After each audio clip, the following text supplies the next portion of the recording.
மாண்புமிகு முதலமைச்சர் அவர்கள் இப்போது உரையாற்றுவார்கள்.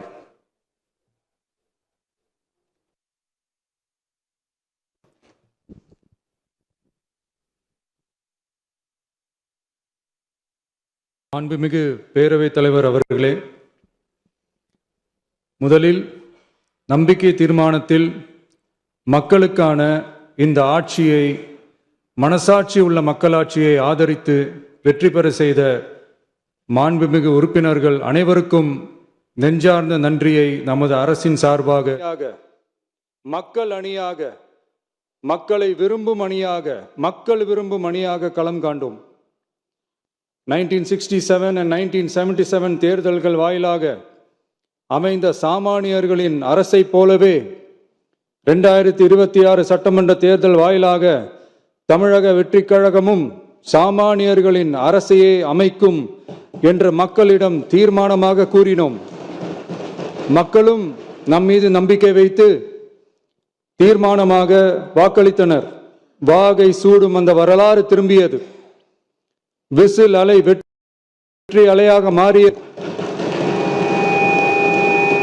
ஒரு விரல் புரட்சி, விசில் புரட்சியானது.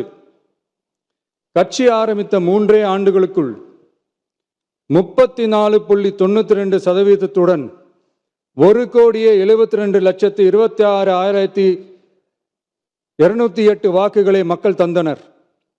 தமிழக வெற்றிக் கழகத்தை தனி பெரும் கட்சியாக சட்டமன்றத்திற்கு அனுப்பி வைத்தனர்.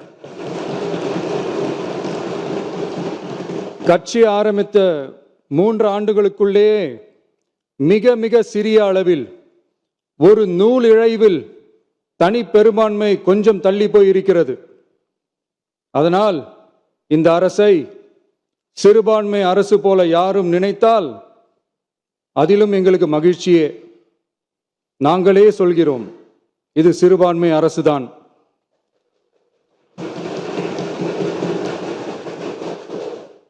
சிறுபான்மை மக்களுக்கான பாதுகாப்பை உண்மையாக நிலைநாட்டும் அரசுதான். அது மட்டுமல்ல, பெண்கள், குழந்தைகள், முதியோர்கள், இளைஞர்கள், அரசு ஊழியர்கள், ஆசிரியர்கள் மற்றும் உழைக்கும் வர்க்கத்தினர் என அனைத்து மக்களுக்குமாக அமைந்த அரசுதான் இந்த அரசு. அந்த நம்பிக்கை அனைவருக்கும் ஏற்பட்டதால் தான் இந்த நம்பிக்கை தீர்மானத்தில் அது நிரூபிக்கப்பட்டிருக்கிறது. இந்த நேரத்தில் இந்த மாமன்றத்தில் நமது அரசு சார்பாக சில உத்தரவாதங்களை நான் தர வேண்டும் என்று விரும்புகிறேன்.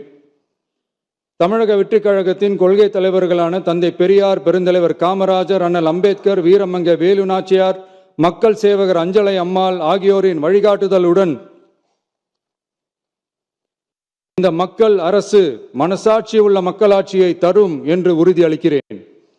சமூக நீதி, சமநீதி, சம வாய்ப்புடன், உண்மையான உறுதியான ஜனநாயகத்துடன், மதச்சார்பற்ற சமூக நீதி கொள்கைகளுடன் இந்த அரசு நடக்கும். அதில் சிறிதும் மாற்றமில்லை.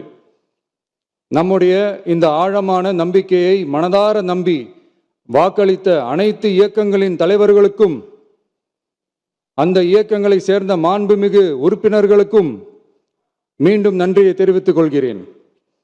எம்மதமும் நம் மதமே, எல்லா மக்களும் நம் மக்களே, இதில் வாக்களித்தவர்கள் வாக்களிக்காதவர்கள் என்ற பாகுபாடே இருக்காது. இது எல்லோருக்குமான அரசு, இது சாமானியர்களுக்கான அரசு, இது சாதி மத எல்லைகளை கடந்த அரசு, இது பாகுபாடு காட்டாத அரசு, இது பண்பாடு காக்கும் அரசு, இது பண்பட்ட அரசு, அரசியல் காரணங்களுக்காக யாரையும் எதற்காகவும் புண்படுத்தாத அரசு. இதையெல்லாம் போக போக புரிந்து கொள்வார்கள். எனவே துள்ளி எழுந்து பதில் சொல்வதை விட துணிச்சலுடன் செயலாற்றி வெற்றி பெறும் அரசு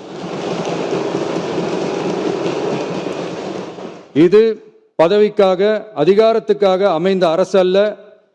நம்பிய மக்களுக்கு நன்றி கடன் செலுத்துவதற்காக அமைந்த அரசு. அதிகாரம் காட்டி மிரட்டும் அரசு அல்ல, அனைவரையும் அரவணைக்கும் அரசு. எவர் மீதும் வெறுப்பு காட்டும் அரசு அல்ல, எல்லோரையும் விரும்பும் அரசு. மக்களே முக்கியம், மக்கள் நலன் மட்டுமே முக்கியம். அதுவே எங்கள் ஒரே நிலைப்பாடு. எனவே மனசாட்சி உள்ள மக்களாட்சிக்கு ஆதரவளித்த அனைவருக்கும் மீண்டும் என்னுடைய நன்றியை தெரிவித்துக் கொள்கிறேன்.